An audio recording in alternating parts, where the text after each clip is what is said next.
اعوذ باللہ من الشیطان الرجیم، بسم اللہ الرحمن الرحیم۔ امامت اور تعلیم معارف و احکام دین، یعنی امامت کی ذمہ داری کیا ہے کہ وہ معارف الہی کی کیا کرے، تعلیم دے اور احکام دین کو لوگوں تک پہنچائے اور عمل کر کے دکھائے۔ کہہ رہے ہیں کتاب و حکمت کی تعلیم نبوت کا ایک اہم مقصد ہے۔ یعلم الکتاب والحکمہ، سورہ جمعہ میں صراحت کے ساتھ کہا گیا کتاب و حکمت کی تعلیم نبوت کا ایک اہم مقصد ہے۔ وَيُعَلِّمُهُمُ الْكِتَابَ وَالْحِکْمَةَ، تعلیم کتاب و حکمت کا مرحلہ قرأت و تلاوت اور لوگوں تک ابلاغ کے بعد کا مرحلہ ہے۔ یتلو علیہم آیاتہ، صحیح ہے، پہلے آیات کی تلاوت ہوگی نا، اور اس کے بعد کیا ہوگا، کتاب و حکمت کی تعلیم ہے۔ اگرچہ وحی و شریعت کا ابلاغ نبوت کی خصوصیت ہے، اور ختم نبوت کے ساتھ وحی کا سلسلہ بھی کیا ہو گیا، ختم ہو گیا۔ اب کوئی نئی وحی یا شریعت نازل ہونے والی نہیں ہے جس کا ابلاغ امام اور جانشین پیغمبر صلی اللہ علیہ وآلہ وسلم کی ذمہ داری ہو۔ اب کوئی ایسی چیز نہیں ہے جو پہنچانا ہے، جو چیز آنی تھی وہ آ چکی، اب کوئی نیا حکم آنے والا نہیں ہے۔ لیکن وحی و شریعت کے تعلیمات اور اس کے مقاصد کی توضیح و تشریح کا کام ختم نہیں ہوا ہے۔ اس سلسلے میں اس بات کا پیش نظر رکھنا بھی ضروری ہے کہ حضرت صلی اللہ علیہ وآلہ وسلم کی نبوت کا عرصہ مختصر تھا، اور اس عرصے کے سیاسی و سماجی حالات کے باعث وحی کے مقاصد و معارف کی تعلیم و توضیح و تشریح کے لیے مناسب ماحول اور سازگار حالات فراہم نہ ہو سکے۔ صحیح ہے نا، جو حالات تھے، جنگوں پہ جنگیں تھیں، صحیح ہے، ایسے میں جو رسول جس طرح سے وضاحت کرنی چاہیے تھی مسائل کی نہ کر سکے۔ یا دوسروں آپ ایسے کہہ سکتے ہیں کہ جو مسلمان تھے ان کا ایمان ابھی کچا تھا، تعلیمات الہی ان کے ابھی مبادی یعنی ابتدا میں تھے، تو کھل کے تفصیل کے ساتھ مسائل کو بیان کرنے کا موقع نہیں تھا۔ ظاہر ہے اگر جب وسیع تر مثلا ہم پہلے ہی دن شکیات نماز کے مسائل بتانے لگیں گے، جس کو ابھی نماز کی نیت نہیں آتی وہ کیا سمجھ میں آئے گا اس کو شکیات نماز، سمجھ رہے ہیں؟ تو لوگوں کا ایمان ابتدائی مراحل میں تھا۔ دوسری جانب اگر وحی کے یہ حقائق و معارف بیان نہ ہو تو نبوت کا ہدف و مقصد پورا نہ ہوگا۔ لہٰذا عقل و حکمت کا تقاضا ہے کہ پیغمبر اکرم صلی اللہ علیہ وآلہ وسلم یہ تمام علوم و معارف کسی لائق شخصیت کے سپرد کر دیں، تاکہ وہ حضرت کے بعد مناسب مواقع اور حالات میں ان معارف و احکام کو بیان کر سکے۔ یہی وجہ ہے کہ ائمہ ہدی علیہ السلام کی احادیث و روایات میں اس بات پر بے حد تاکید ہوئی ہے کہ ائمہ راسخون فی العلم ہیں، صحیح ہے، اور انہیں قرآن کے تمام حقائق و معارف کا علم ہے۔ مشہور و معروف حدیث نبوی میں حضرت علی علیہ السلام کو باب شہر العلم قرار دیا گیا ہے۔ انا مدینۃ العلم وعلی بابها فمن اراد العلم فلیأتی من الباب۔ صحیح ہے، دیکھیے یہ اتنی نہیں پڑھی جاتی ہے۔ انا مدینۃ العلم ولی بابها فمن اراد العلم فلیأتی من الباب۔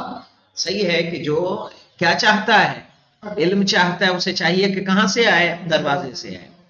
بالفاظ دیگر خداوند عالم نے قرآن کو ایسی کتاب کہا ہے جس میں تمام احکام و معارف الہی موجود ہیں، چنانچہ ارشاد ہوتا ہے وَنَزَّلْنَا عَلَيْكَ الْكِتَابَ تِبْيَانًا لِكُلِّ شَيْءٍ، کہ ہم نے قرآن مجید میں تمام اشیاء کو کیا کر دیا ہے، بیان کر دیے۔ ہم نے آپ پر کتاب کو نازل کیا جس میں ہر چیز کی وضاحت کی ہے، حالانکہ ظاہری اعتبار سے قرآن میں تمام احکام و معارف حاصل نہیں ہو پاتے۔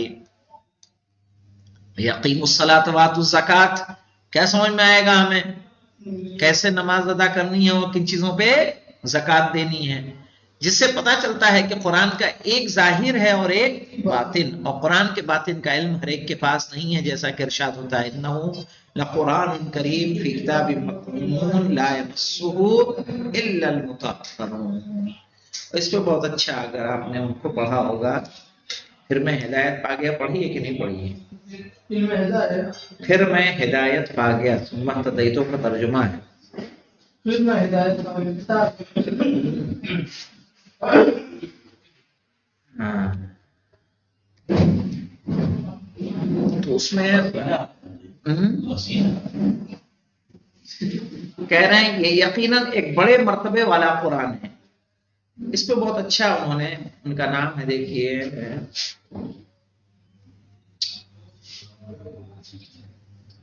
یاد نہیں ہے،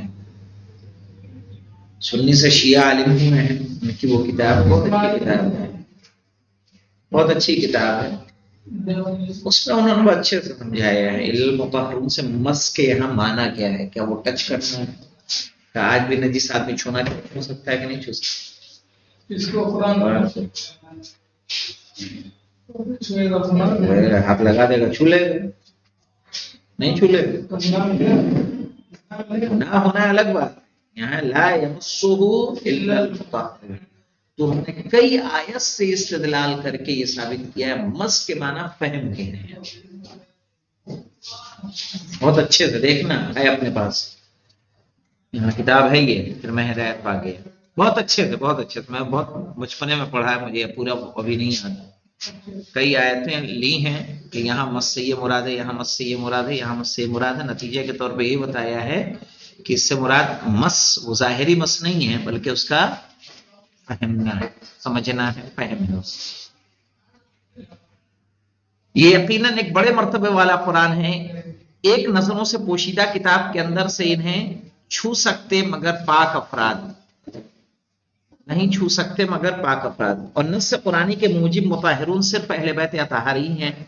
یہی وجہ ہے کہ امامت کے اعلان کے ساتھ ہی دین کامل ہونے کا اعلان بھی ہوا. الیوم اکملت لکم دینکم، کس کے اعلان کے ساتھ ہی مولانا؟ امامت کے اعلان کے ساتھ ہی دین کے کامل ہونے کا اعلان ہوا کہ نہیں ہوا؟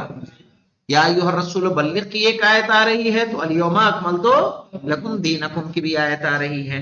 خلاصہ یہ ہے کہ قرآن میں تمام احکام و معارف الہی موجود ہیں، جبکہ ظاہر قرآن سے تمام احکام و معارف حاصل نہیں ہوتے، اور یہ علوم ہر ایک کی دسترس میں نہیں ہے.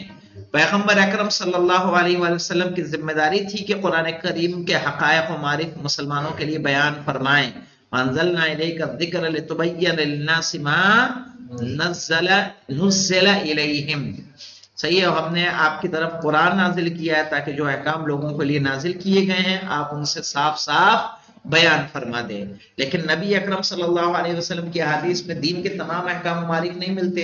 ایک جانب یہ بھی نہیں کہا جا سکتا کہ حضرت نے اپنی ذمہ داری کو پورا نہیں کیا اور تمام احکام و معارف بیان نہیں فرمائے، دوسری جانب حدیث نبوی میں تمام معارف موجود نہیں ہے. اس کا مطلب یہ ہے کہ آپ صلی اللہ علیہ وسلم نے علوم و معارف اپنے جانشین کے سپرد کر دیے ہیں تاکہ وہ مناسب حالات میں بیان کر دے. آیا اکملت لکم دینکم اور حدیث انامنیت علم نیز امیر المومنین علیہ السلام کے وسیع علم سے مربوط دیگر حدیث اس حقیقت کو بیان کرتی ہیں کہ دینی احکام و معارف کی تعلیم بھی امامت کی ایک ذمہ داری ہے. امیر المومنین علیہ السلام علوم پیغمبر صلی اللہ علیہ وآلہ وسلم کے وارث تھے. آپ نے کسی حد تک یہ علوم تعلیم فرمائے اور بقیہ علوم دیگر کے ائمہ کے سپرد کر دیے. ان میں سے کچھ آپ نے بیان فرمائے اور کچھ دوسروں کے لیے چھوڑ دیا. الحمدللہ رب العالمین.